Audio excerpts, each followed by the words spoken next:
நீங்க சொல்லக்கூடிய போர் வசம் அந்த குரானாம இருக்குது. அப்ப அல்லாஹ் ஓப்பனா வச்சிருக்கும்போது நீங்க மறைக்கிற, அதுதான் மார்க்கத்தில் உள்ளது. இது மறைச்சிட்டு சொல்ற, நான் தானே முன்னாடி வரணும்.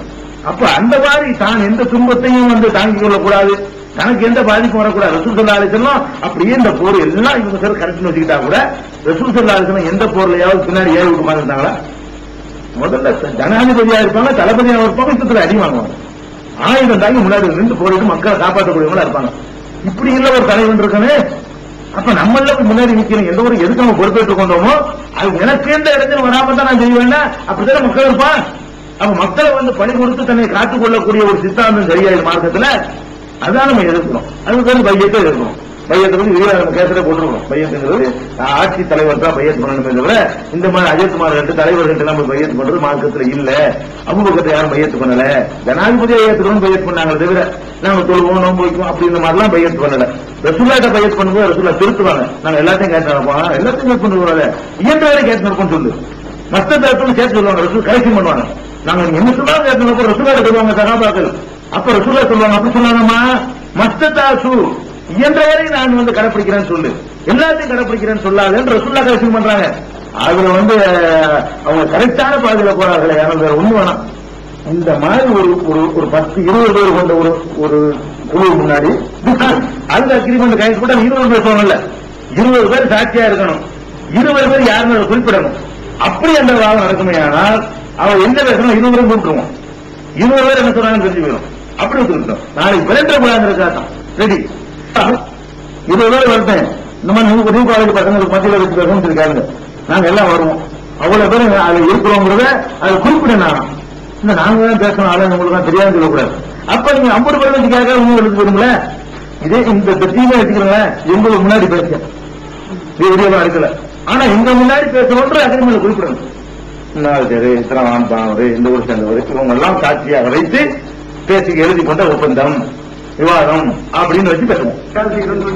பிஜே எல்லாருக்குமே காமிச்சு கொடுக்குறாங்க. நாங்க ஜிகாத செய்யறோம்னு சொன்னாக்கா உளவுத்துறைக்கு எல்லா ரிப்போர்ட்டுமே தெரிஞ்சிருக்கோம்.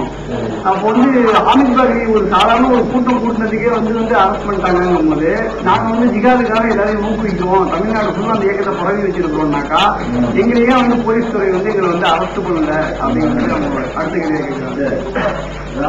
முதல் விஷயம் தெரியுமா, நான் மார்க்கப்படி செய்யணும் அப்படின்னு சொல்வதாக இருந்தா மார்க்கத்துல ஆதாரத்தை காட்டி செய்யணுமே தவிர எங்களையும் போலீஸ் பிடிக்கல ஒரு ஆதாரமா, எங்களையும் போலீஸ் பிடிக்கலன்னா ஒரு என்ன மார்க்க ரீதியாக என்ன தலில் இருக்கு?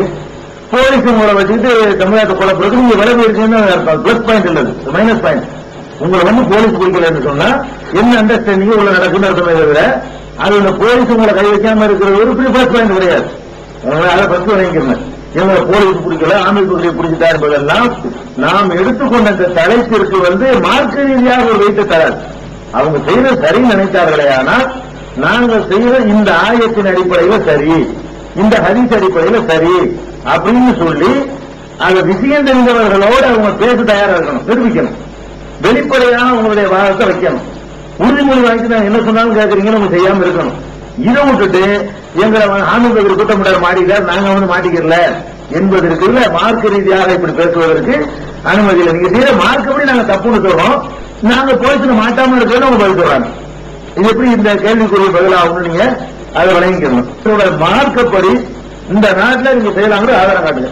உங்களோட பணம் இருக்கணும்னு மார்க்கம் சொல்லுது, கவர்மெண்ட் இருக்கணும்னு சொல்லுது, அதெல்லாம் இல்லாம செய்யலாம் ஆதாரம் காட்டுங்க. அதான் நீங்க திரும்பி கேட்கணும். வேற என்ன ஆர்குமெண்ட் வச்சாலும் மார்க்கப்படி நீங்க செய்யறதுக்கு ஆதாரம் காட்டுங்க. மற்ற ரெண்டாவது பேசிக்கிறோம். மார்க்கம் இல்லாம நான் உணர்ச்சிப்படி நாங்க சில தூர நோக்கோட செய்யறோம். அல்லாவுக்கு தெரியாது, தூரமாக யாருக்கும் தெரிய தேவையில்லை. தூர நோக்கோட செய்யறோம் நீங்க சொல்றீங்களே, அப்படி ஒரு தூர நோக்கு இருந்தா எல்லாம் மறந்துட்டானே, எல்லாம் ஒரு தூர நோக்கத்தை சொல்லித்தராம போயிட்டாங்களா? அப்படிதான் நம்ம பார்க்கணும்.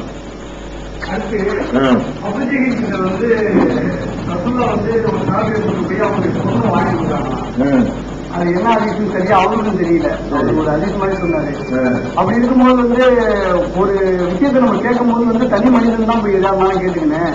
அதுக்கு ஒரு கூட்டத்தை கூட்டிட்டு பாடி வச்சுக்கிட்டு ஜனநாயக ரீதியில போராடுறது எந்த வகையில இஸ்லாத்துல தீர்வு இருக்குது, அதை எப்படி மார்க்க அடிப்படையில் பற்றி அவங்க சொல்றாங்க. ஒரு ஆள் தாங்க. ரெண்டாவது என்னன்னாக்கா தாமுக ஜனநாயக ரீதியா போராடுறது நீங்க கடுமையான வார்த்தை பேசுறேன், ஏன் சொல்றாங்க அதே ஆளுங்க ஒரு ஆள் தான் கேட்கணும். ஒரு ஆள் கேட்கறதுக்கு ஒரு ஆள் கேட்பாங்க. 5 பேர் கேட்க தேவைப்படுறது 5 பேர் கேட்கணும். 10 ஆண்டுல வாழ்க்கையில் எந்த பிரச்சனை ஒரு ஆள் தான் கேட்கணும் கொள்கையை அறிவிப்பாங்களாமா? அவர்களுக்கு ஒரு பிரச்சனை ஏற்பட்டா எதுவாக தான் ஒரு ஆள் தான் வந்து கேட்போம், இன்னும் வரமானு சொல்லுவாங்களாமா? ஒரு ஆள் தான் கேட்கணும். எங்க இருக்கு நம்ம அவங்க கிட்ட போய் ரெகுலா கேட்டாங்க பொய்ய ஒரு கவனம் இல்லை. அது ஃபர்ஸ்ட் விஷயம். அவருடைய கொள்கை என்ன சொல்ல வராங்க? ஒரு ஆளுக்கு பிரச்சனை ஏற்பட்டா ஒரு ஆள் கேட்கணுமா? 2 பேர் கேட்கக்கூடாதுன்னா 3 ஆளுநர் கேட்டாங்க. எங்களோட இருக்கிறாங்க. அதுல மார்க்கிறதே நிக்காதுமா. ஜனநாயக போராட்டம் அதுக்கு எப்படி மார்க்கெட்ல தீர்வு இருக்கு? அதாவது சத்தியத்தை அநியாயக்காரத்துக்கு முன்னாடி முழங்குறது திறந்துக்காது சொல்லியிருக்கிறாங்க. அநியாயக்கார ஒரு ஆட்சி நடக்குது. அந்த ஆட்சி செய்யற தப்புகளை நம்ம தட்டி கேட்கிறோம். தட்டி கேட்பது என்பது என்ன? அவங்க காதுல விளங்குங்கிறத தட்டி கேட்கிறது. எப்ப காதுல விளங்க?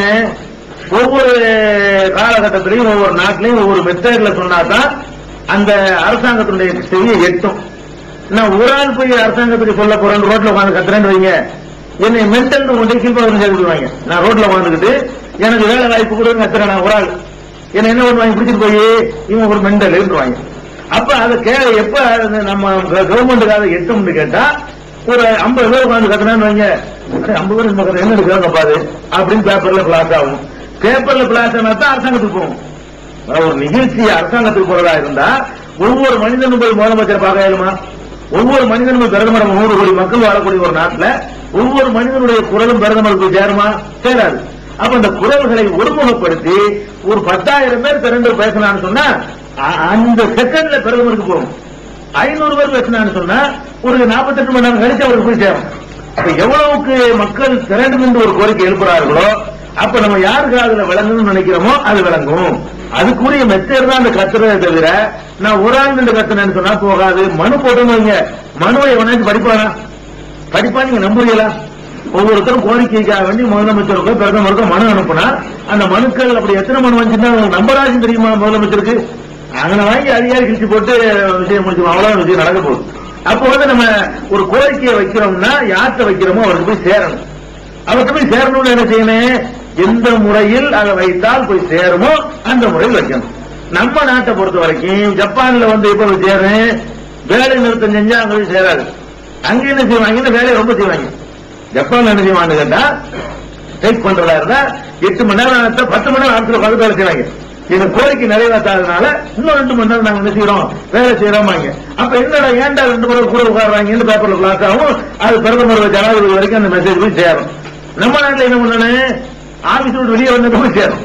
வேலை செய்யாம என்ன செய்யணும்? உள்ள சீட்ல பத்து உட்காந்துருக்கணும். அப்ப போய் சேரும். அது ஆபீஸ்ல போக மாட்டோம், வெளியே வந்தாலும் சேரும். அப்ப அந்த மாதிரி வெளியே கால போய் எட்டுறதுக்கு கத்துறோமா? சடங்கு கத்துறோமா? சடங்கு கத்துறாலும் ஒரு ஆள் கத்துனா போதும். ஒரு ஆள் கத்துனால் அங்க போய் சேருமான்னு பார்க்க வேண்டியது. அரசாங்கத்துக்கு சேருவதற்கு இது ஒரு வழி. அதுக்குதான் இந்த வழியை தேர்ந்தெடுக்கிறோமே தவிர இதுதான் சுண்ணத்து, இதுதான் மார்க்கத்தில் உள்ளது நம்ம என்ன செய்யல. ஆனா மார்க்கத்தில் தடுக்கப்படாது. மார்க்கத்தில் உள்ள சுண்ணத்தும் நாங்க செய்யல. மார்க்கத்தில் இப்படியான வழிமுறைகளை கையாளுவதற்கு நமக்கு தடை இல்லை. இது வணக்க வழிபாடு சம்பந்தப்பட்டது இல்லை.